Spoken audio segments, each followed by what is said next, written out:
إن الحمد لله نحمده ونستعينه ونستغفره ونعوذ بالله من شرور أنفسنا ومن سيئات أعمالنا من يهده الله فلا مضل له ومن يضلل فلا هادي له وأشهد أن لا إله إلا الله وحده لا شريك له وأشهد أن محمدا عبده ورسوله يا أيها الذين آمنوا اتقوا الله حق تقاته ولا تموتن إلا وأنتم مسلمون يا أيها الناس اتقوا ربكم الذي خلقكم من نفس واحدة وخلق منها زوجها وبث منهما رجالا كثيرا ونساء واتقوا الله الذي تساءلون به والأرحام إن الله كان عليكم رقيبا يا أيها الذين آمنوا اتقوا الله وقولوا قولا سديدا يصلح لكم أعمالكم ويغفر لكم ذنوبكم ومن يطع الله ورسوله فقد فاز فوزا عظيما أما بعد ബഹുമാനമുള്ള മുഅ്മിനീങ്ങളെ അല്ലാഹു സുബ്ഹാനഹു വ തആലയുടെ വിധിവിലക്കുകൾ ജീവിതത്തിന്റെ എല്ലാ മേഖലകളിലും പാലിക്കണമെന്ന് ആദ്യമായി ഉപദേശിക്കുകയാണ്. ഇസ്ലാമിന്റെ അടിസ്ഥാന സ്തംഭങ്ങൾ നിലകൊള്ളുന്നത് 5 കാര്യത്തിന്മേലാണ്. അതിലേറ്റവും പ്രധാനമായത് ഷഹാദത്തു അല്ലാ ഇലാഹ ഇല്ലല്ലാഹ്. ഇത് പ്രഖ്യാപിക്കുന്നതോടുകൂടി ഒരു വ്യക്തി മുസ്ലിമായി തീരുകയാണ്. അതിനുശേഷം ഇസ്ലാം കാര്യങ്ങളിൽ ഏറ്റവും പ്രധാനപ്പെട്ടതാണ് നമസ്കാരം എന്നുള്ളത്. നമസ്കാരത്തിന്റെ കാര്യത്തിൽ ജനങ്ങളെല്ലാം പിന്നോട്ട് പോയിക്കൊണ്ടിരിക്കുന്ന ഈ ഒരു സന്ദർഭത്തിൽ നമസ്കാരത്തെക്കുറിച്ചും അതിൻ്റെ ശ്രേഷ്ഠതയെക്കുറിച്ചുമെല്ലാം ഒരു ഉണർത്തൽ അത് നമുക്കേവർക്കും ഉപകാരമേകുന്ന കാര്യമാണ്. വിശുദ്ധ ഖുർആനിലും സ്വഹീഹായ ഹദീസുകളും നാം പരിശോധിക്കുകയാണെങ്കിൽ നമസ്കാരത്തിന് ഒട്ടനവധി ശ്രേഷ്ഠതകൾ ഉള്ളതായി കാണാം. ഒന്നാമത്തേത് ഇസ്ലാമിന്റെ അടിസ്ഥാന സ്തംഭങ്ങളിൽ രണ്ടാമത്തെ കാര്യമാകുന്നു നമസ്കാരം എന്നതാണ്. റസൂലുള്ളാഹി സ്വല്ലല്ലാഹു അലൈഹി വസല്ലമ പറഞ്ഞു, റഅ്സുൽ അംരി അൽ ഇസ്ലാം, ദീനിന്റെ വിഷയങ്ങളിൽ ഏറ്റവും മുഖ്യമായത്, അതായത് തലയുടെ സ്ഥാനത്ത് നിൽക്കുന്നത്. ഒരു വ്യക്തിയുടെ ശരീരത്തിൽ തലയ്ക്ക് എത്ര പ്രാധാന്യമുണ്ടോ അതുപോലെയാണ് ദീനിന്റെ വിഷയത്തിൽ, കാര്യങ്ങളുടെ വിഷയത്തിൽ ഇസ്ലാമിനുള്ള സ്ഥാനം. എന്നിട്ട് പറഞ്ഞു വഅമൂദുഹു അസ്സലാ, ഇസ്ലാമിന്റെ നെടുന്തൂണെന്ന് പറയുന്നത് അത് നമസ്കാരമാകുന്നു. ഇതാണ് നമസ്കാരത്തിന്റെ ഒന്നാമത്തെ ശ്രേഷ്ഠതയായി നാം മനസ്സിലാക്കേണ്ടത്. അടുത്തതായി അല്ലാഹു സുബ്ഹാനഹു വ തആല മറ്റു ഇബാദത്തുകളിൽ നിന്ന് വ്യത്യസ്തമായി നമസ്കാരത്തെ നിർബന്ധമാക്കുന്നത് 7 ആകാശങ്ങൾക്കും മുകളിൽ വെച്ചുകൊണ്ട് മിഅ്റാജിന്റെ രാത്രിയിൽ അല്ലാഹു സുബ്ഹാനഹു വ തആല റസൂലിനോട് നേരിട്ട് കൽപ്പിക്കുകയാണ്, അവിടുന്ന് നേരിട്ട് നിയമമാക്കുകയാണ്. അങ്ങനെ ആദ്യം അല്ലാഹു സുബ്ഹാനഹു വ തആല നമസ്കാരം നിർബന്ധമാക്കിയത് ഒരു ദിവസം 50 വഖ്ത് നമസ്കരിക്കണമെന്നായിരുന്നു. അങ്ങനെ റസൂലുള്ളാഹി സ്വല്ലല്ലാഹു അലൈഹി വസല്ലമ അല്ലാഹുവിനോട് ഇളവ് ചോദിക്കുകയും അങ്ങനെ അത് 5 എണ്ണമായി കുറയ്ക്കുകയും ചെയ്തു. അത് എണ്ണത്തിൽ 5 ആണെങ്കിലും പ്രതിഫലത്തിൽ 50 ആണെന്ന് റസൂലുള്ളാഹി സ്വല്ലല്ലാഹു അലൈഹി വസല്ലമ പറഞ്ഞതായി കാണാം. മൂന്നാമതായി നാളെ പരലോകത്ത് വെച്ച് അല്ലാഹു സുബ്ഹാനഹു വ തആല നമ്മുടെ കർമ്മങ്ങളിൽ ആദ്യമായി ചോദ്യം ചെയ്യപ്പെടുക നമസ്കാരത്തെക്കുറിച്ചാണ്. ഫഇൻ സ്വലഹത് ഫഖദ് അഫ്ലഹ വ അൻജഹ്, ആ നമസ്കാരം നേരെയായാൽ, അതിന്റെ കാര്യം ശരിയായാൽ അവൻ വിജയിച്ചിരിക്കുന്നു. വഇൻ ഫസദത് ഫഖദ് ഖാബ വ ഖസിർ, എന്നാൽ നമസ്കാരത്തിന്റെ കാര്യത്തിൽ മോശമായാൽ, ആ നമസ്കാരം കേടായാൽ അവന്റെ ബാക്കിയുള്ളതെല്ലാം അവൻ നഷ്ടത്തിലായിരിക്കുന്നു, അവൻ നഷ്ടക്കാരിലായിരിക്കുന്നെന്ന് റസൂലുള്ളാഹി സ്വല്ലല്ലാഹു അലൈഹി വസല്ലമ പഠിപ്പിക്കുകയാണ്.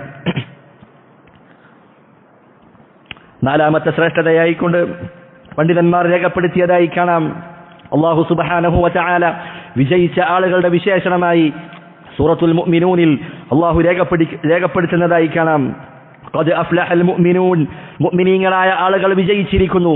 അവരുടെ ഓരോ പ്രത്യേകതകൾ പറയുന്നിടത്ത് അല്ലാഹു പറഞ്ഞു വല്ലദീന ഹും അലാ സ്വലവാതിഹിം യുഹാഫിദൂൻ, അവർ തങ്ങളുടെ നമസ്കാരം കൃത്യമായി മുറ പോലെ അനുഷ്ഠിച്ചു വരുന്നവരാണ്.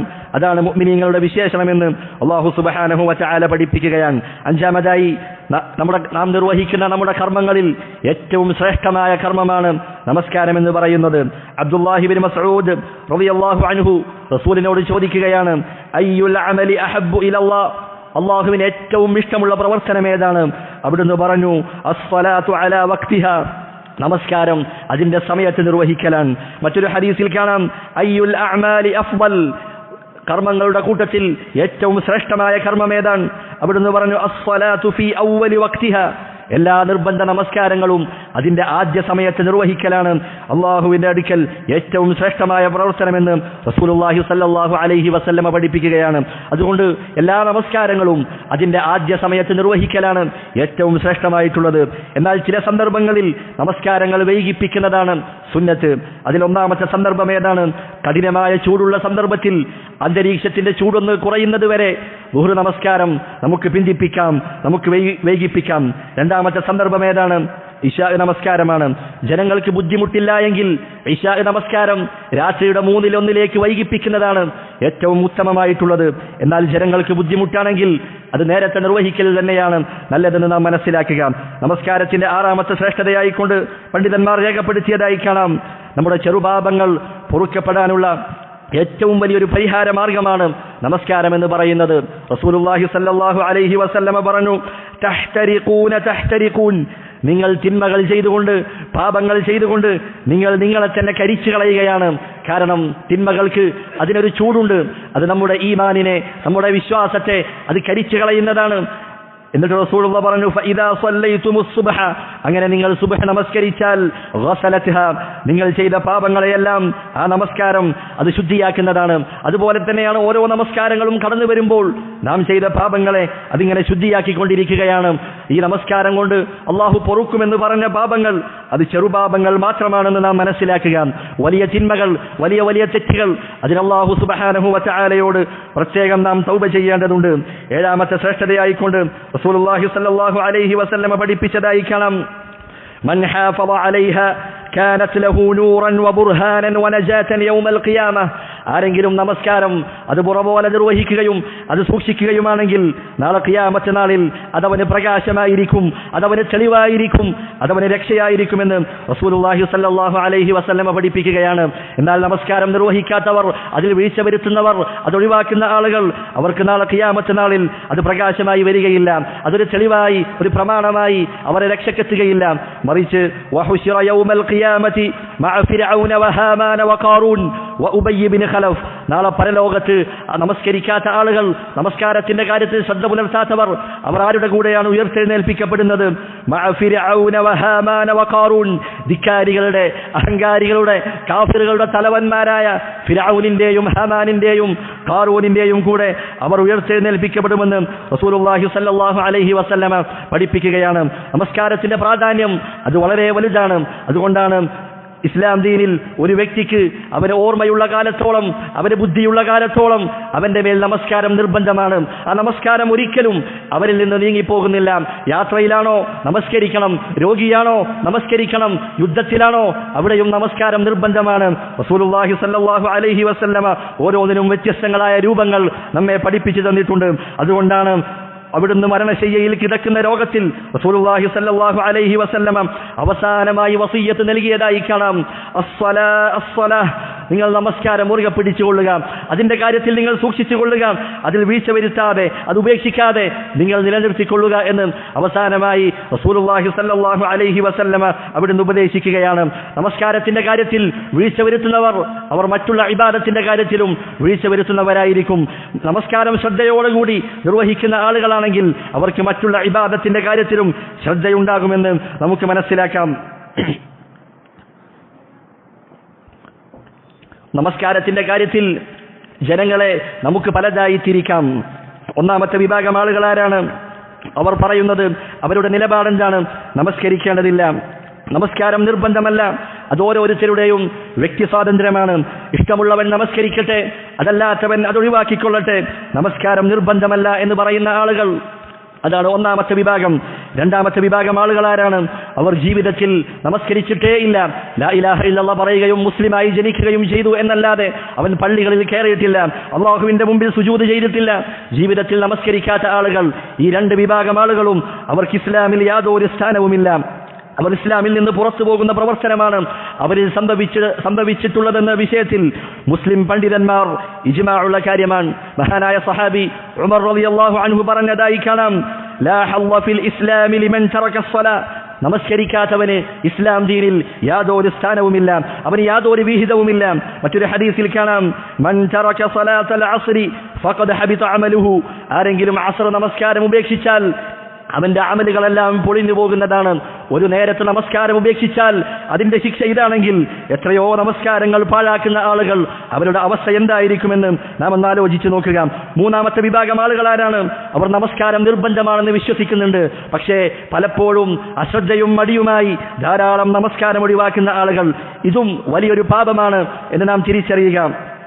അതുപോലെ തന്നെ ബഹുഭൂരിപക്ഷം വരുന്ന പണ്ഡിതന്മാരും അഭിപ്രായപ്പെട്ടിട്ടുള്ളത് ഈ പ്രവർത്തനവും ഇസ്ലാമിൽ നിന്ന് പുറത്തു പോകുന്ന കുഫ്റായിക്കൊണ്ടാണ് അവർ രേഖപ്പെടുത്തിയിട്ടുള്ളത്. അല്ലാഹു സുബ്ഹാനഹു വ തആല വിശുദ്ധ ഖുർആനിൽ പറഞ്ഞതായി കാണാം, മാ സലകകും ഫീ സഖർ. സ്വർഗ്ഗത്തിലുള്ള ആളുകൾ അവർ നരകവാസികളായ ആളുകളോട് ചോദിക്കുകയാണ്, മുഖത്തെയും തൊലിയെയും കരിച്ചു കളയുന്ന സഖർ എന്ന് പറയുന്ന നരകത്തിൽ നിങ്ങളെ പ്രവേശിപ്പിക്കാനുണ്ടായ കാരണം എന്താണ്? നരകത്തിലുള്ള ആളുകൾ അവരോട് മറുപടി പറയുന്നു, ഖാലൂ ലം നകു മിനൽ മുസല്ലീൻ. ഞങ്ങൾ നമസ്കരിക്കുന്ന ആളുകളിൽ ഉൾപ്പെട്ടിരുന്നില്ല എന്ന് നരകത്തിലുള്ള ആളുകൾ അവരോട് മറുപടി പറയുന്നതാണ്. റസൂലുള്ളാഹി സ്വല്ലല്ലാഹു അലൈഹി വസല്ലമ പറഞ്ഞു, ബൈനർ റജുലി വ ബൈന ശിർക്കി. ഒരു വ്യക്തിയുടെയും ശിർക്കിന്റെയും കുഫ്രിന്റെയും ഇടയിലുള്ള വ്യത്യാസം എന്താണ്? തർക്കുസ്സലാഹ്, നമസ്കാരം ഉപേക്ഷിക്കുക എന്നതാണ്. അതുകൊണ്ട് നമസ്കാരം ഉപേക്ഷിക്കുക എന്നത് അത് ഇസ്ലാമിൽ നിന്നും പുറത്തു പോകുന്ന കാര്യമാണ്. മടിയോടുകൂടി അലസനായിക്കൊണ്ട് ധാരാളം നമസ്കാരം ഉപേക്ഷിക്കാൻ നമുക്ക് വകുപ്പില്ല എന്ന് നാം മനസ്സിലാക്കുക. നാലാമത്തെ വിഭാഗം ആളുകൾ ആരാണ്? അവർ നമസ്കരിക്കുന്നുണ്ട്, പക്ഷേ ജമാഅത്ത് നമസ്കാരത്തിൽ പങ്കെടുക്കാത്ത ആളുകളാണ്. അത് മനഃപൂർവ്വം നഷ്ടപ്പെടുത്തി കളയുന്ന ആളുകൾ. അവരും വലിയൊരു തിന്മയിലാണ് അകപ്പെട്ടിട്ടുള്ളത്. റസൂലുള്ളാഹി സ്വല്ലല്ലാഹു അലൈഹി വസല്ലമ പറഞ്ഞില്ലേ, വല്ലദീ നഫ്സി ബിയദിഹി, എന്റെ ആത്മാവ് ആരുടെ കയ്യിലാണോ സത്യം, അഥവാ അല്ലാഹു സത്യം ചെയ്തുകൊണ്ട് പറയുകയാണ്, ലഖദ് ഹമംതു അൻ ആമുറ ബിഹതബിൻ യുഹ്തബ്. ധാരാളം വറകുകൾ ശേഖരിക്കുവാനും എന്നിട്ട് ബാങ്ക് വിളിക്കുവാനും എന്നിട്ട് നിസ്കാരത്തിന് വേണ്ടി മറ്റൊരാളെ അതിനേൽപ്പിക്കുകയും ചെയ്തതിന് ശേഷം നമസ്കാരത്തിൽ പങ്കെടുക്കാത്ത ആളുകളുടെ വീടുകളിൽ പോയി അവരെ കരിച്ചു കളയട്ടെ എന്ന് ഞാൻ കരുതുകയാണെന്ന് റസൂലുള്ളാഹി സ്വല്ലല്ലാഹു അലൈഹി വസല്ലമ പറഞ്ഞതായി കാണാം. അതുകൊണ്ട് ജമാഅത്ത് നമസ്കാരത്തിൽ പങ്കെടുക്കാതെ മാറി നിൽക്കുന്ന ആളുകൾ, പുരുഷന്മാരായ ആളുകൾക്ക് ജമാഅത്ത് നമസ്കാരം നിർബന്ധമാണ്. എവിടെ നിന്നാണോ ബാങ്ക് വിളിക്കപ്പെടുന്നത് അവിടെ പോയി ജമാഅത്ത് നമസ്കരിക്കൽ അവരുടെ മേൽ നിർബന്ധമാണെന്ന് റസൂലുള്ളാഹി സ്വല്ലല്ലാഹു അലൈഹി വസല്ലമയുടെ അധ്യാപനങ്ങൾ നമുക്ക് കാണാൻ കഴിയുന്നതാണ്. എന്നിട്ട് റസൂലുള്ളാഹി പറഞ്ഞു, വല്ലദീ നഫ്സി ബിയദിഹി, എന്റെ ആത്മാവ് ആരുടെ കയ്യിലാണോ സത്യം, ലൗ യഅലമു അഹദുകും അന്നഹു യജിദു അർഖൻ സമീന ഔ മിർമാതൈൻ ഹസനതൈൻ ലശഹിദ അൽഇശാ. അല്ലാഹുവിന്റെ റസൂൽ പറയുകയാണ്, തടിച്ചു കൊഴുത്ത ഒരു മാംസം, അതല്ലെങ്കിൽ ഒരു ആടിന്റെ പാർശ്വങ്ങളിലുള്ള നല്ല മാംസം, ഇതെല്ലാം നമസ്കരിക്കാൻ വന്ന ആളുകൾക്ക് ലഭിക്കുമെന്ന് അവർ അറിഞ്ഞിരുന്നുവെങ്കിൽ അവരെല്ലാവരും ഇശാ നമസ്കാരത്തിൽ പങ്കെടുക്കുമായിരുന്നു. അഥവാ ഇശാ നമസ്കാരത്തിൽ പങ്കെടുക്കുന്ന ആളുകൾക്ക് എന്തെങ്കിലുമൊക്കെ നൽകുമെന്ന് പറഞ്ഞാൽ ജനങ്ങളെല്ലാം ഇശാ നമസ്കാരത്തിന് വേണ്ടി പങ്കെടുക്കുമായിരുന്നെന്നും റസൂലുള്ളാഹി സ്വല്ലല്ലാഹു അലൈഹി വസല്ലമ അവിടുന്ന് പഠിപ്പിക്കുകയാണ്. അഥവാ ദുനിയാവിന്റെ നിസ്സാരമായ നേട്ടങ്ങൾ ലഭിക്കുമെന്നറിഞ്ഞാൽ എല്ലാവരും പങ്കെടുക്കും, എല്ലാവരും ജമാഅത്തിന് വേണ്ടി പങ്കെടുക്കും. പള്ളിയിൽ ഭക്ഷണ വിതരണമുണ്ട് എന്നറിഞ്ഞാൽ ജനങ്ങളെല്ലാവരും ജമാഅത്തിൽ പങ്കെടുക്കുന്നതാണ്. കാരണം അവർ ദുനിയാവിന്റെ കേവലമായ വിഭവങ്ങൾക്ക് മാത്രമാണ് അവർ താല്പര്യം കാണിക്കുന്നത്, അതിനുവേണ്ടിയാണ് അവർ മുന്നിടുന്നത്. അള്ളാഹുവിന്റെ പക്കലുള്ള പ്രതിഫലത്തെക്കുറിച്ച് അവർ അശ്രദ്ധരാണ്, അവർ അതിനെക്കുറിച്ച് താല്പര്യമില്ലാത്തതുപോലെയാണ് അവരുടെ ഓരോ പ്രവർത്തനങ്ങളുമെന്ന് നമുക്ക് മനസ്സിലാക്കാൻ കഴിയുന്നതാണ്. മഹാനായ സഹാബി അബ്ദുല്ലാഹി ഇബ്നു ഉമ്മി മക്തൂം, അദ്ദേഹം അന്ധനായ കാഴ്ചയില്ലാത്ത സഹാബിയാണ്. അദ്ദേഹം ഒരിക്കൽ റസൂലുള്ളാഹി സ്വല്ലല്ലാഹു അലൈഹി വസല്ലമയോട് വന്ന് ചോദിക്കുകയാണ്, റസൂലേ, എനിക്ക് പ്രായമേറെയായി, എൻ്റെ എല്ലുകൾ ക്ഷയിച്ചിട്ടുണ്ട്, എൻ്റെ കാഴ്ച നഷ്ടപ്പെട്ടിട്ടുണ്ട്, എൻ്റെ പള്ളിയും വീടും ധാരാളം അകലെയാണ്, എന്നെ പള്ളിയിലേക്ക് കൊണ്ടുവരാൻ എനിക്കൊരു സഹായിയില്ല, പള്ളിയിലേക്ക് വരുന്ന വഴിയിലാകട്ടെ ധാരാളം മരങ്ങളും തടസ്സങ്ങളും ഒക്കെയുണ്ട് എന്നിങ്ങനെ തുടങ്ങി ധാരാളം കാരണങ്ങൾ റസൂലുള്ളാഹി സ്വല്ലല്ലാഹു അലൈഹി വസല്ലയുടെ മുമ്പിൽ അവതരിപ്പിക്കുകയാണ്. എന്നിട്ട് അദ്ദേഹം ചോദിക്കുന്നുണ്ട്, ജമാഅത്ത് നമസ്കാരത്തിൽ പങ്കെടുക്കാതിരിക്കാൻ എനിക്ക് വല്ല ഇളവുമുണ്ടോ? ഈ സമയത്ത് റസൂലുള്ളാഹി അദ്ദേഹത്തോട് ചോദിക്കുകയാണ്, അതസ്മഉ നിദാ, നീ ബാങ്ക് കേൾക്കുന്നുണ്ടോ? പള്ളിയിൽ നിന്നുള്ള ബാങ്ക് നീ കേൾക്കുന്നുണ്ടോ? അദ്ദേഹം പറഞ്ഞു, നഅം. ആ സന്ദർഭത്തിൽ റസൂലുള്ളാഹി പറഞ്ഞു, മാ അജിദു ലക റുഖ്സതൻ, എങ്കിൽ നിനക്ക് ഇളവുള്ളതായി ഞാൻ കാണുന്നില്ല. അഥവാ എത്രയൊക്കെ കാരണങ്ങൾ നിരത്തിയിട്ടും റസൂലുള്ളാഹി സ്വല്ലല്ലാഹു അലൈഹി വസല്ലം അദ്ദേഹത്തോട് ചോദിച്ചത്, നീ ബാങ്ക് കേൾക്കുന്നുണ്ടോ? എങ്കിൽ നീ പള്ളിയിൽ ഹാജരാകണമെന്നാണ്. അതുകൊണ്ട് ആരോഗ്യമുള്ള പള്ളിയിലേക്ക് വരാൻ വാഹന സൗകര്യങ്ങളും മറ്റുമൊക്കെയുള്ള നമ്മൾ ജമാഅത്ത് നമസ്കാരത്തിൽ നിന്ന് മാറി നിൽക്കുന്നത് എത്ര ഗൗരവമാണെന്ന് നാം തിരിച്ചറിയുക. നമ്മുടെ മുൻഗാമികളായ ആളുകൾ സലഫുകളായ ആളുകൾ അവർ എങ്ങനെയായിരുന്നു ജമാഅത്ത് നമസ്കാരത്തെ കണ്ടിരുന്നത് എന്നുകൂടി നാം മനസ്സിലാക്കേണ്ടതുണ്ട്. മഹാനായ ഉമർ റളിയല്ലാഹു അൻഹു ഒരിക്കൽ അദ്ദേഹം തന്റെ ഈത്തപ്പഴത്തോട്ടത്തിലേക്ക് പോവുകയാണ്. അങ്ങനെ പോയി തിരിച്ചു വന്ന സന്ദർഭത്തിൽ ജനങ്ങളെല്ലാം അസ്ർ നമസ്കാരം കഴിഞ്ഞ് അവർ പിരിഞ്ഞു പോയിട്ടുണ്ട്. ഈ സന്ദർഭത്തിൽ അദ്ദേഹം പറഞ്ഞു, ഇന്നാ ലില്ലാഹി വ ഇന്നാ ഇലൈഹി റാജിഊൻ. സാധാരണയായി നാം ഒക്കെ പറയാറുള്ളത്, നാം ഇന്നാ ലില്ലാഹി വ ഇന്നാ ഇലൈഹി റാജിഊൻ എന്ന് പറയാറുള്ളത് ഒരു വ്യക്തിയുടെ മരണവാർത്ത കേൾക്കുമ്പോഴാണ്, എന്തെങ്കിലും വിപത്ത് നമ്മെ ബാധിക്കുമ്പോഴാണ്. ഉമർ റളിയല്ലാഹു അൻഹു അദ്ദേഹത്തിന് ജമാഅത്ത് നമസ്കാരം നഷ്ടപ്പെട്ടപ്പോൾ അദ്ദേഹം ഇപ്രകാരം പറയുകയുണ്ടായി. എന്നിട്ട് അദ്ദേഹം തന്റെ ആ തോട്ടം അത് പാവപ്പെട്ട ആളുകൾക്ക് വേണ്ടി അദ്ദേഹം ദാനം നൽകുകയും ചെയ്തു എന്ന് കിതാബുകളിൽ രേഖപ്പെടുത്തിയതായി കാണാം. അതുപോലെ ഇബ്നു ഉമർ റളിയല്ലാഹു അൻഹുവിന്റെ മകൻ, അദ്ദേഹത്തിന് ജമാഅത്ത് നമസ്കാരം നഷ്ടപ്പെടുകയാണെങ്കിൽ അദ്ദേഹം ഒരു ദിവസം നോമ്പനുഷ്ഠിക്കുകയും രാത്രി മുഴുവൻ നമസ്കരിക്കുകയും ഒരു അടിമയെ മോചിപ്പിക്കുകയും ചെയ്യുമായിരുന്നു. കാരണം ജമാഅത്ത് നമസ്കാരം ഒഴിവാക്കുക എന്നത് അത്രയും വലിയ തെറ്റായിക്കൊണ്ടാണ് അവരെല്ലാം കണ്ടിരുന്നത്. അതുകൊണ്ട് ജമാഅത്ത് നമസ്കാരത്തിൽ പങ്കെടുക്കുക, പുരുഷന്മാരായ ആളുകൾ അവരുടെ മേൽ ജമാഅത്ത് നമസ്കാരം നിർബന്ധമാണ്. അതിന്റെ പ്രാധാന്യം നാം തിരിച്ചറിയുക. അഖൂലു ഖൗലി ഹാദാ വഅസ്തഗ്ഫിറുല്ലാഹ ലീ വലക്കും ഫസ്തഗ്ഫിറൂഹു ഇന്നഹു ഹുവൽ ഗഫൂറുർ റഹീം. അൽഹംദുലില്ലാഹ് വസ്സലാത്തു വസ്സലാമു അലാ റസൂലില്ലാഹ് വഅലാ ആലിഹി വസഹ്ബിഹി അജ്മഈൻ. അമ്മാ ബഅദ്. നമസ്കാരത്തിന്റെ പ്രാധാന്യവും ജമാഅത്ത് നമസ്കാരത്തിൽ പുരുഷന്മാരായ വ്യക്തികൾ നിർബന്ധമായും പങ്കെടുക്കണമെന്നുമാണ് നാം ഇതുവരെ കേട്ടത്. ജമാഅത്ത് നമസ്കാരം എന്ന് പറയുമ്പോൾ അതിൽ പ്രത്യേകമായി ശ്രദ്ധിക്കാനുള്ളത് നമസ്കാരമാണ് സലാത്തു സുബ്ഹ് ജമാഅത്ത് എന്ന് പറയുന്നത്. സുബ്ഹ് ജമാഅത്തിൽ പങ്കെടുക്കുന്നവർക്ക് ധാരാളം പ്രതിഫലങ്ങൾ റസൂലുള്ളാഹി സ്വല്ലല്ലാഹു അലൈഹി വസല്ലമ പഠിപ്പിച്ചിട്ടുണ്ട്. ഒന്നാമത്തെ പ്രതിഫലം എന്താണ്? ഒന്നാമത്തെ നേട്ടം എന്താണ്? നമ്മുടെ ശരീരത്തിനും നമ്മുടെ മനസ്സിനുമെല്ലാം ഒരു ഉന്മേഷം ലഭിക്കുന്നതാണ് സ്വലാത്തു സുബ്ഹ് എന്ന് പറയുന്നത്. റസൂലുള്ളാഹി സ്വല്ലല്ലാഹു അലൈഹി വസല്ലമ പറഞ്ഞു, നിങ്ങളിൽ ഒരാൾ രാത്രി കിടന്നുറങ്ങുമ്പോൾ നിങ്ങളുടെ തലയുടെ പിൻവശത്തായി പിശാച് 3 കെട്ടുകൾ കെട്ടുന്നതാണ്. എന്നിട്ട് അവൻ പറയും, അലൈക ലൈലുൻ തവീൽ, നിനക്ക് ദീർഘമേറിയ രാത്രിയാണുള്ളത്, നീ നന്നായി ഉറങ്ങിക്കോ എന്ന് പിശാച് അവനോട് പറയുന്നതാണ്. അങ്ങനെ അവൻ രാവിലെ എഴുന്നേറ്റപ്പോൾ അള്ളാഹുവിനെ കുറിച്ചുള്ള ദിക്ർ ചൊല്ലി അവൻ എഴുന്നേൽക്കുകയാണ്. അതോടുകൂടി പിശാച് കെട്ടിയ ഒന്നാമത്തെ കെട്ട് അതഴിഞ്ഞു പോവുകയാണ്. ഇനി അവൻ ഒതുവെടുക്കുമ്പോൾ പിശാച് അവന്റെ തലയിൽ കെട്ടിയ രണ്ടാമത്തെ കെട്ടും അഴിഞ്ഞു പോവുകയാണ്. ഇനി അവൻ നമസ്കരിച്ചാൽ മൂന്നാമത്തെ കെട്ടും അഴിഞ്ഞു പോകുന്നതാണ്. എന്നിട്ട് റസൂലുള്ളാഹി സ്വല്ലല്ലാഹു അലൈഹി വസല്ലമ പറഞ്ഞു, ഫഅസ്ബഹ നശീതൻ തയ്യിബൻ നഫ്സ്. അവരങ്ങനെ നേരം പുലരുന്നത് എങ്ങനെയാണ്? നല്ല ഉന്മേഷത്തോടുകൂടി, നല്ല ഉശാറോടുകൂടി, നല്ല മനസ്സോടുകൂടിയാണ് അവൻ നേരം പുലരുന്നത്. എന്നാൽ ഇതൊന്നും ചെയ്യാതെ ഉറങ്ങുന്ന വ്യക്തി അവൻ നേരം പുലരുന്നത് എങ്ങനെയാണ്? അവൻ മടിയനായിക്കൊണ്ടാണ്, ഈമാനികമായി ഉന്മേഷമില്ലാത്ത നിലയിലാണ് അവൻ നേരം പുലരുന്നത്. അതുകൊണ്ട് സുബ്ഹ് ജമാഅത്തിന് പങ്കെടുക്കുക എന്നത് നമുക്ക് ഉന്മേഷം പകരുന്ന കാര്യമാണെന്ന് നാം മനസ്സിലാക്കുക. രണ്ടാമതായി, സുബ്ഹ് ജമാഅത്തിന് പങ്കെടുക്കുന്ന ആളുകൾ അവർക്ക് അല്ലാഹുവിന്റെ സംരക്ഷണമുണ്ട്. റസൂലുള്ളാഹി സ്വല്ലല്ലാഹു അലൈഹി വസല്ലമ പറഞ്ഞു, മൻ സല്ല സുബ്ഹ ഫഹുവ ഫീ ദിമ്മത്തില്ലാഹ്. ആരെങ്കിലും സുബ്ഹ് നമസ്കാരം ജമാഅത്തായി നമസ്കരിക്കുകയാണെങ്കിൽ അവൻ അല്ലാഹുവിന്റെ സംരക്ഷണത്തിലാണ്, അവൻ അല്ലാഹുവിന്റെ കാവലിലാണ്. അല്ലാഹു സംരക്ഷണം നൽകിയ, അല്ലാഹു കാവൽ നൽകിയ ഒരു വ്യക്തിയെ അവനെ ദ്രോഹിക്കുവാനോ അവനെ ആക്രമിക്കുവാനോ പാടില്ല. അങ്ങനെ നാം ആക്രമിക്കുകയാണെങ്കിൽ, അവനെ ദ്രോഹിക്കുകയാണെങ്കിൽ അല്ലാഹു അവന് നൽകിയിട്ടുള്ള ആ കാവലിനെ നാം കളങ്കപ്പെടുത്തുകയാണ് ചെയ്യുന്നത്. അങ്ങനെ ആരെങ്കിലും അത് കളങ്കപ്പെടുത്തിയാൽ അല്ലാഹു സുബ്ഹാനഹു വ തആല അവനോട് പകരം ചോദിക്കുന്നതായിരിക്കും. അതുപോലെ സുബ്ഹിന് മുമ്പുള്ള 2 റക്അത്ത് നമസ്കാരം റസൂലുള്ളാഹി സ്വല്ലല്ലാഹു അലൈഹി വസല്ലം പറഞ്ഞു, റക്അത്താ അൽ ഫജ്രി ഖൈറും മിനദ് ദുനിയ വമാ ഫീഹാ. ഈ ദുനിയാവും അതിലുള്ള മുഴുവൻ വസ്തുക്കളെക്കാളും ഏറ്റവും ശ്രേഷ്ഠമായിട്ടുള്ളത് സുബ്ഹിന് മുമ്പുള്ള 2 റക്അത്ത് നമസ്കാരമാണെന്ന് റസൂലുള്ളാഹി സ്വല്ലല്ലാഹു അലൈഹി വസല്ലം രേഖപ്പെടുത്തുകയാണ്. നാലാമതായി, സുബ്ഹ് നമസ്കാരവും അസ്ർ നമസ്കാരവും അത് തെറ്റാതെ മുറ പോലെ നിർവഹിക്കുന്ന ആളുകൾ അവർക്ക് സ്വർഗപ്രവേശനത്തിനുള്ള ഒരു കാരണമായിരിക്കും ആ പ്രവർത്തനമെന്നാണ്. റസൂലുള്ളാഹി സ്വല്ലല്ലാഹു അലൈഹി വസല്ലം പറഞ്ഞു, മൻ സല്ലൽ ബർദൈനി ദഖലൽ ജന്ന. ആരെങ്കിലും അസ്റും സുബ്ഹും നമസ്കരിക്കുകയാണെങ്കിൽ അവൻ സ്വർഗത്തിൽ പ്രവേശിക്കുന്നതാണ്. ബർദ് എന്ന് പറഞ്ഞാൽ തണുപ്പ് എന്നാണ് അർത്ഥം. സുബ്ഹിന്റെയും അസ്റിന്റെയും സമയം നാം ഒന്ന് പരിശോധിച്ച് നോക്കുക. അസ്ർ നമസ്കാരം ആരംഭിക്കുന്നത് എപ്പോഴാണ്?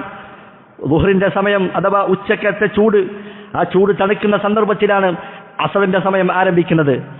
അഥവാ ജനങ്ങളെല്ലാം വിശ്രമിക്കുകയും അല്പനേരം കിടക്കുകയും ചെയ്യുന്ന സമയമാണ്. അതുപോലെ സുബഹിന്റെ സമയവും അതും തണുപ്പുള്ള സമയമാണ്. ഈ രണ്ട് നമസ്കാരങ്ങൾ ആരെങ്കിലും മുറ പോലെ നിർവഹിക്കുകയാണെങ്കിൽ അവൻ സ്വർഗത്തിൽ പ്രവേശിക്കുമെന്ന് റസൂലുള്ളാഹി സ്വല്ലല്ലാഹു അലൈഹി വസല്ലം പറയുകയാണ്. കാരണം ഈ രണ്ട് നമസ്കാരങ്ങളുടെ കാര്യത്തിൽ അതീവ ശ്രദ്ധ പുലർത്തുന്നവർ മറ്റുള്ള നമസ്കാരത്തിന്റെ കാര്യത്തിലും അപ്രകാരം തന്നെയായിരിക്കുമെന്നതിൽ യാതൊരു സംശയവുമില്ല. അതുപോലെ തന്നെ വെള്ളിയാഴ്ച ദിവസത്തിലെ സുബഹ് നമസ്കാരത്തിന് പ്രത്യേകം പ്രതിഫലം റസൂലുള്ളാഹി സ്വല്ലല്ലാഹു അലൈഹി വസല്ലം പഠിപ്പിച്ചതായി കാണാം. ഇന്ന അഫ്ളലസ് സ്വലവാതി ഇൻദല്ലാഹ്, അല്ലാഹുവിന്റെ അടുക്കൽ ഏറ്റവും ശ്രേഷ്ഠമായ നമസ്കാരം ഏതാണ്? സ്വലാത്തു സുബ്ഹി യൗമൽ ജുമുഅത്തി ഫീ ജമാഅ, ജമാഅത്തായിക്കൊണ്ട് സുബ്ഹ് നമസ്കാരം നിർവഹിക്കുക എന്നതാണ്. വെള്ളിയാഴ്ച ദിവസം ജമാഅത്തായി സുബ്ഹ് നമസ്കരിക്കലാണ് അല്ലാഹുവിന്റെ പക്കൽ ഏറ്റവും ശ്രേഷ്ഠമായ നമസ്കാരം. കാരണം എന്താണ്?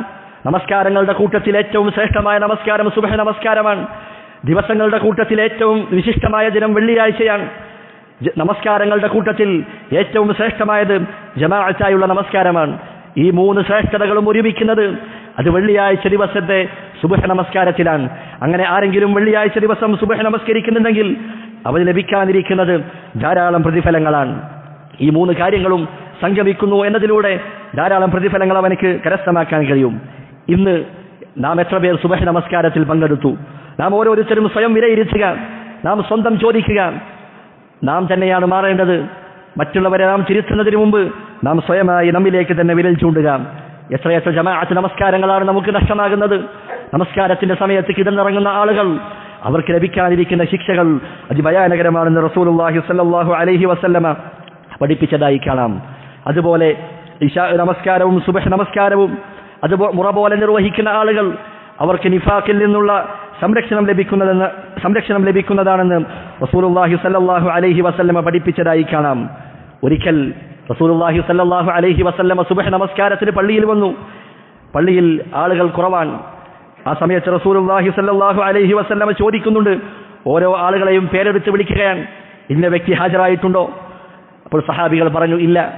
ആ സന്ദർഭത്തിൽ റസൂലുള്ളാഹി സ്വല്ലല്ലാഹു അലൈഹി വസല്ലമ പറഞ്ഞു, ഇന്ന ഹാതൈനി സ്വലാതൈൻ, ഈ രണ്ട് നമസ്കാരങ്ങൾ അഥവാ ഇശാ നമസ്കാരവും സുബ്ഹ് നമസ്കാരവും അസ്ഖലുസ് സ്വലവാതി അലൽ മുനാഫിഖീൻ, മുനാഫിഖീങ്ങൾക്ക് ഏറ്റവും പ്രയാസമുള്ള ഭാരമുള്ള നമസ്കാരമാകുന്നു അത് രണ്ടും. വലൗ തഅലമൂന മാ ഫീഹിമാ, ആ രണ്ട് നമസ്കാരങ്ങൾക്കും ലഭിക്കാനിരിക്കുന്ന പ്രതിഫലം അവർ അറിഞ്ഞിരുന്നുവെങ്കിൽ ലഅതൗഹുമാ വലൗ ഹബ്വൻ അലർ റുകബ്, അവർ മുട്ടിൽ ഇഴഞ്ഞുകൊണ്ടെങ്കിലും പള്ളിയിലേക്ക് വരുമായിരുന്നു എന്ന് റസൂലുള്ളാഹി സ്വല്ലല്ലാഹു അലൈഹി വസല്ലമ പഠിപ്പിക്കുകയാണ്. സഹാബികൾ അവർക്ക് വല്ല അസുഖവും ബാധിച്ചാൽ, വല്ല രോഗവും ബാധിച്ചാൽ രണ്ടാളുകളുടെ ചുമലിൽ കൈയിട്ടുകൊണ്ടെങ്കിലും അവർ ജമാഅത്ത് നമസ്കാരത്തിൽ പങ്കെടുക്കുമായിരുന്നു എന്ന് റസൂൽ ഹദീസുകളിൽ രേഖപ്പെടുത്തിയതായി കാണാം. ആറാമതായി ഇശാ നമസ്കരിക്കുന്നവർ, സുബ്ഹ് നമസ്കരിക്കുന്നവർ ജമാഅത്തോടു കൂടിയാണ് ഒരു വ്യക്തി നമസ്കരിക്കുന്നതെങ്കിൽ അവർക്ക് ലഭിക്കുന്ന പ്രതിഫലം എന്താണ്?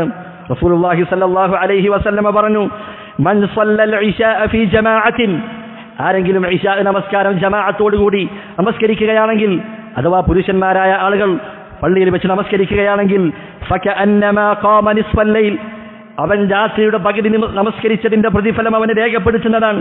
വമൻ സ്വല്ല സുബ്ഹ ഫീ ജമാഅത്തിൻ, ഇനി ആരെങ്കിലും സുബ്ഹ് നമസ്കാരം ജമാഅത്തോടു കൂടിയാണ് നമസ്കരിക്കുന്നതെങ്കിൽ, ഫകഅന്നമാ സ്വല്ലൽ ലൈല കുല്ലഹു, രാത്രി മുഴുവൻ നമസ്കരിച്ച പ്രതിഫലം അവന് രേഖപ്പെടുത്തുന്നതാണെന്ന് റസൂലുള്ളാഹി സ്വല്ലല്ലാഹു അലൈഹി വസല്ലമ അവിടുന്ന് നമ്മെ അറിയിക്കുകയാണ്. അതുപോലെ തന്നെ ഇശാ നമസ്കാരത്തിനും സുബ്ഹ് നമസ്കാരത്തിനും പള്ളിയിലേക്ക് പുറപ്പെടുന്ന ആളുകൾ, പള്ളിയിലേക്ക് പോകുന്നവർക്ക് പ്രത്യേക പ്രതിഫലം റസൂലുള്ളാഹി സ്വല്ലല്ലാഹു അലൈഹി വസല്ലമ പഠിപ്പിച്ചതായി കാണാം. ബശ്ശിരിൽ മശാഈന ഫിദ്ദുലമി ഇലൽ മസാജിദ്, രാത്രിയുടെ ഇരുട്ടുകളിൽ പള്ളിയിലേക്ക് നടന്നു പോകുന്ന ആളുകൾ, അവർക്ക് ഖിയാമത്ത് നാളിൽ ബിന്നൂരി താമി യൗമൽ ഖിയാമ, അവർക്കെന്നും അതൊരു പ്രകാശമായിരിക്കുമെന്ന് റസൂലുള്ളാഹി സ്വല്ലല്ലാഹു അലൈഹി വസല്ലമ പഠിപ്പിക്കുകയാണ്. ഇങ്ങനെ ഒട്ടനവധി ശ്രേഷ്ഠതകൾ വന്നിട്ടുള്ള നമസ്കാരമാണ് സുബ്ഹ് നമസ്കാരവും ഇശാ നമസ്കാരവും. നാം ഓരോരുത്തരും നമ്മുടെ പള്ളിയിലുള്ള അവസ്ഥ ഒന്ന് ആലോചിച്ച് നോക്കുക. ഇവിടെ ജുമുഅക്ക് പങ്കെടുക്കുന്ന ആളുകൾ, ഈ പള്ളിയുടെ അടുത്ത് താമസിക്കുന്ന ആളുകൾ സുബ്ഹിന് എത്ര പേര് പങ്കെടുക്കുന്നു? ഓരോ നാട്ടിലെയും അവസ്ഥകൾ നാം പരിശോധിക്കുക. മുസ്ലിം ഉമ്മത്തിലെ ബഹുഭൂരിപക്ഷം വരുന്ന ആളുകളും സുബ്ഹിന്റെ നേരത്ത് അവരെ പള്ളിയിൽ കാണുന്നില്ല.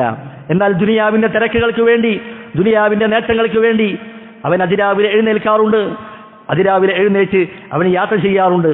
പക്ഷെ അള്ളാഹുവിന്റെ മുമ്പിൽ ഒരു 10 മിനിറ്റ് നമസ്കരിക്കാൻ അവന് സമയമില്ല, നേരമില്ല എന്നതാണ് യാഥാർത്ഥ്യം. അതുകൊണ്ട് ഇത്രയും മഹത്വമുള്ള നമസ്കാരം അതൊരിക്കലും നമുക്ക് നഷ്ടപ്പെടുത്തിക്കൂടാ.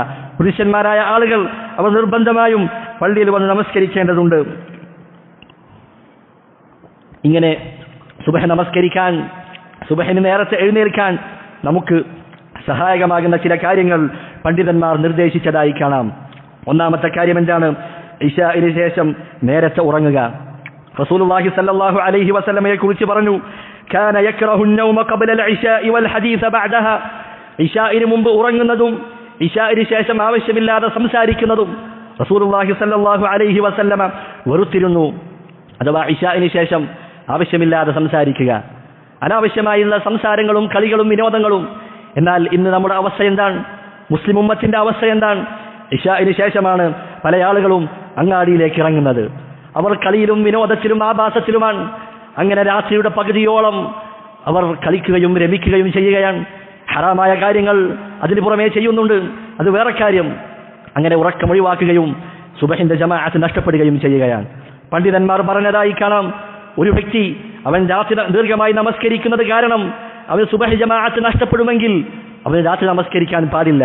ഒരു വ്യക്തി ഖുർആൻ ഓതിയത് കാരണം അവന് സുബഹി ജമാഅത്ത് നഷ്ടപ്പെടുമെങ്കിൽ അവന് ഖുർആൻ ഓതാൻ പാടില്ല. കാരണം സുബഹി ജമാഅത്ത് നിർബന്ധമാണ്, ബാക്കിയുള്ളതെല്ലാം സുന്നത്താണ്. ഖുർആൻ ഓതുക എന്നത് സുന്നത്തായ കാര്യമാണ്. അതുകൊണ്ട് നിർബന്ധമായ കാര്യം നിർവഹിക്കുന്നതിന് തടസ്സമാകുന്ന ഒന്നും തന്നെ നമ്മിലുണ്ടാകാൻ പാടില്ലതല്ല. എന്നാൽ എത്രയോ ഹറാമായ കാര്യങ്ങൾ ചെയ്തുകൊണ്ട് രാത്രി ഉറക്കമൊഴിക്കുകയാണ്, എന്നിട്ട് സുബഹിന്റെ ജമാഅത്തിന്റെ സമയത്ത് കിടന്നുറങ്ങുകയാണ്. പിന്നെ എങ്ങനെയാണ് നമ്മുടെ ഉമ്മത്തിന് വിജയമുണ്ടാവുക? നാം ഓരോരുത്തരും ഈ കാര്യം ആലോചിക്കേണ്ടതുണ്ട്. രണ്ടാമതായി, സത്യസന്ധമായ ഒരു നിയ്യത്ത്, ഒരു തീരുമാനം നമുക്കുണ്ടാകണം. സുബഹിനെ എണീക്കണമെന്ന ഉറച്ച തീരുമാനമുണ്ടെങ്കിൽ, അങ്ങനെയുള്ള പ്രയത്നങ്ങളുണ്ടെങ്കിൽ അല്ലാഹു സുബ്ഹാനഹു വ തആലയുടെ തൗഫീഖ് നമുക്ക് ലഭിക്കുന്നതാണ്. മൂന്നാമത്തെ മാർഗം, ഉറങ്ങാൻ കിടക്കുമ്പോൾ വുളൂ ചെയ്യുക, ഉറങ്ങാൻ നേരത്തുള്ള പ്രാർത്ഥനകൾ നിർവഹിക്കുക. കാരണം ദിക്റുകളും പ്രാർത്ഥനകളുമെല്ലാം അത് നമ്മുടെ ആത്മാവിന് ഉന്മേഷം പകരുന്നതാണ്. രാവിലെ നമ്മെ നേരത്തെ എഴുന്നേൽക്കാൻ, സുബഹിന് എഴുന്നേൽക്കാൻ അത് നമ്മെ സഹായിക്കുന്നതാണ്. നാലാമതായി, ഉറക്കിൽ നിന്ന് എഴുന്നേൽക്കുമ്പോൾ ആദ്യമായി റസൂലുള്ളാഹി സ്വല്ലല്ലാഹു അലൈഹി വസല്ലം ഒരു പ്രാർത്ഥന പഠിപ്പിച്ചിട്ടുണ്ട്. ആ പ്രാർത്ഥന നാം നിർവഹിക്കുക. കാരണം ആ പ്രാർത്ഥന നിർവഹിക്കുന്നതോടുകൂടി പിശാച് നമ്മുടെ തലയിൽ കെട്ടിയ ഒന്നാമത്തെ കെട്ട് അഴിഞ്ഞു പോവുകയാണ്. നാം ആ പ്രാർത്ഥന നിർവഹിച്ചില്ല എങ്കിൽ ചിലപ്പോൾ അവൻ വീണ്ടും നമ്മെ ഉറക്കത്തിലേക്ക് തള്ളിവിടുന്നതാണ്. അതുകൊണ്ട് ആ പ്രാർത്ഥന നിർവഹിക്കുക. അങ്ങനെയാണെങ്കിൽ അത് നമ്മെ എഴുന്നേൽക്കാൻ സഹായിക്കുന്ന ഒരു കാര്യമാണ്. അഞ്ചാമതായി, നമസ്കാരത്തിന് വേണ്ടി വിളിച്ചുണർത്താൻ വീട്ടിലുള്ള ആളുകളോട് നമുക്ക് സഹായം അഭ്യർത്ഥിക്കാം. ഒരു ഭാര്യ തന്റെ ഭർത്താവിനെ വിളിക്കുക, ഭർത്താവ് ഭാര്യയെ വിളിക്കുക, ഉമ്മയും ബാപ്പയും തന്റെ മക്കളെ വിളിക്കുക. മക്കളോട് റഹ്മത്തുള്ളവരാണെങ്കിൽ, മക്കളോട് ഇഷ്ടമുള്ളവരാണെങ്കിൽ അവരുറങ്ങിക്കൊള്ളട്ടെ എന്നല്ല വിചാരിക്കുക, മറിച്ച് നമസ്കരിക്കാൻ വേണ്ടി അവരെ ശീലിപ്പിക്കുക. ചെറുപ്പത്തിലെ നമസ്കാരം ശീലിപ്പിക്കുക, അവരെ വിളിച്ചുണർത്തുക. അങ്ങനെ നമസ്കാരത്തിന്റെ കാര്യം അവരെ ശീലിപ്പിക്കേണ്ടതുണ്ട്. റസൂലുള്ളാഹി സ്വല്ലല്ലാഹു അലൈഹി വസല്ലമ പറഞ്ഞില്ലേ, നമസ്കരിക്കുന്നതിന് വേണ്ടി ഭാര്യയുടെ മുഖത്തേക്ക് വെള്ളം കുടഞ്ഞ ഭർത്താവിനെയും ഭർത്താവിന്റെ മുഖത്തേക്ക് വെള്ളം കുടഞ്ഞ ഭാര്യയുടെയും മേൽ അള്ളാഹുവിന്റെ റഹ്മത്തുണ്ടായിരിക്കുന്നു എന്ന് റസൂലുള്ളാഹി സ്വല്ലല്ലാഹു അലൈഹി വസല്ലമ പഠിപ്പിച്ചതായി കാണാം. അതുപോലെ രാവിലെ വിളിച്ചുണർത്താൻ സഹായകമാകുന്ന മാർഗങ്ങൾ നാം സ്വീകരിക്കുക. ഉദാഹരണമായി, അലാറം വെക്കുക. സുബഹി ജമാഅത്തിന്റെ മുമ്പ് ജമാഅത്തിന് പങ്കെടുക്കാൻ കഴിയുന്ന രൂപത്തിൽ അലാറങ്ങൾ വെക്കുക. നമ്മൾ വിളിച്ചുണർത്താൻ വീട്ടിലുള്ള മറ്റാളുകളെ നാം ഏൽപ്പിക്കുക. ഇങ്ങനെ സുബഹി ജമാഅത്ത് നഷ്ടപ്പെടാത്ത രൂപത്തിൽ നമുക്ക് കഴിയുന്ന കാര്യങ്ങളെല്ലാം നാം ചെയ്യുക. ഏഴാമതായി, പണ്ഡിതന്മാർ പറഞ്ഞതായി കാണാം, ഉറങ്ങുന്നതിന് മുമ്പ് ധാരാളമായി ഭക്ഷണം കഴിക്കാതിരിക്കുക.